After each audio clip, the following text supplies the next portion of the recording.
Okay, before we start this new video, let's talk about the last video real quick. I looked at the comments and it was overwhelmed with people saying this shoe looks like British Knights. And I know that, right? So I was like, you know what? Let's see if BK is still making shoes to this day. I didn't think they were, but look what I found. And I was like, really? They made these? And these? And they even had the nerve to make a cool gray pair. I was like, what? Then while browsing through the site, I was like, you know what? They're copying everybody in the market right now. They're copying New Balance, Adidas, even Reebok, some Nike 97s. Like, what is this? I know back in my day, British Knights used to be trend-setting, but not with these. I mean, what is this? I can't believe they bit off the Jordan 4. I thought I was just making a general comparison, but this is insane.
Yeah, a little dope beat too. Homage been killing it lately. But peace and love, guys. Today we have the Nike SB Dunk Low Futura. And this is a shoe I wasn't too crazy about, but when I got them in hand and put them on feet, everything changed at that point. But let's take a look at who the collaborator is with this sneaker. This is Leonard Hilton McGurr, born November 17th, 1955, known as Futura. Mr. McGurr, or formerly known as Futura 2000, is basically an old school graffiti writer. And from just looking at this article, you can tell right away where this sneaker draws its inspiration from. Specifically that painting right there in the middle. That looks like the sneaker right there. I don't know if that's where he got all the inspiration from or it's based off that, but that's pretty much what I gathered. But it made for a really beautiful sneaker, and you can tell that his style is more leaning on the abstract style of art, which is pretty cool because these shoes are technically art. And I love that Nike still maintains some type of relationship with actual artists. And the guy did run around with Basquiat drinking cheap red wine and buying 15-cent bags of Cheetos. I mean, that's what the article said. And if you were wondering, yes, this shoe did sell out instantly on the sneakers app or wherever it dropped. I didn't even, again, I was asleep. I didn't get a chance to try. And right now in my size, which is a 9.5, they're going for like $350, $400, which is a little pricey for me. I mean, I'm gonna keep it real. That's up there for a dunk. The retail price for these was $135, and that's because of the collab. And with these SBs in particular, they're more skater oriented, so there's extra padding. The tongue is really fat, and they put air zoom in the heel, which I'll show you guys here in a moment. But let's just take a look at some of the details.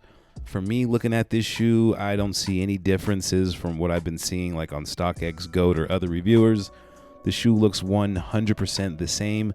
There's a lot of different blends of colors and pastel colors and kind of like a watercolor type of thing, which is pointing to the abstract aspect of the sneaker. I can definitely see the ladies, you know what I'm saying, really liking the shoe because of the Easter vibe of the sneaker.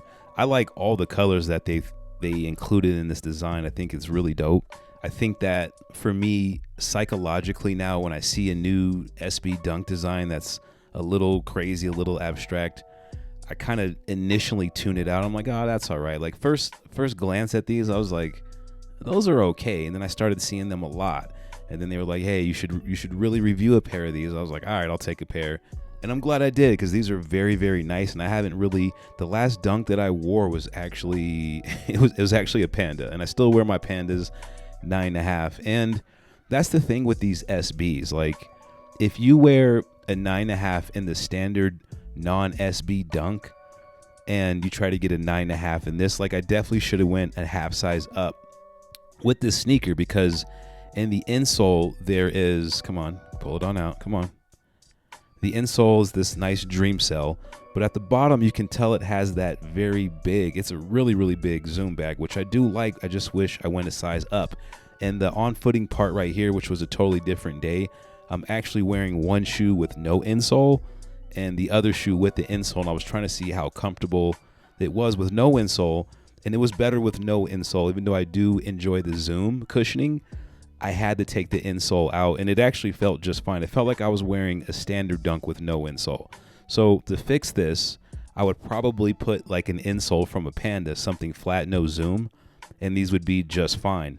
Or go up a half size. So just to let you guys know, I am getting another pair, size 10. I kind of but I had to do it. They were trying to give me that Jordan 6 with the black on the bottom and the speckles. I was like, nah, give me another pair of these Futura 2000s, man. I want to see what a size 10 looks like, and I'm very curious to see if the second pair is any better than this pair. So if I do end up getting the size 10, I'll probably do a giveaway or something like that for this 9.5, and you'll get the original insole from the shoe. I just took it out for testing. But as always, that's all I've got, guys. Let me know in the comments, is the Futura a sneaker that you like? Did you cop it? Did you hit? Are you like, meh, how I initially was? Or do you think it's a beautiful shoe, how I feel now? Let me know in the comments. Peace, love, and light. Make sure you follow me on Instagram, and I'll catch you on the next one. I literally have like 5 more sneakers to review, so I will catch you in the YouTube streets another day. Peace, love, and light. Make sure you clean your shoes.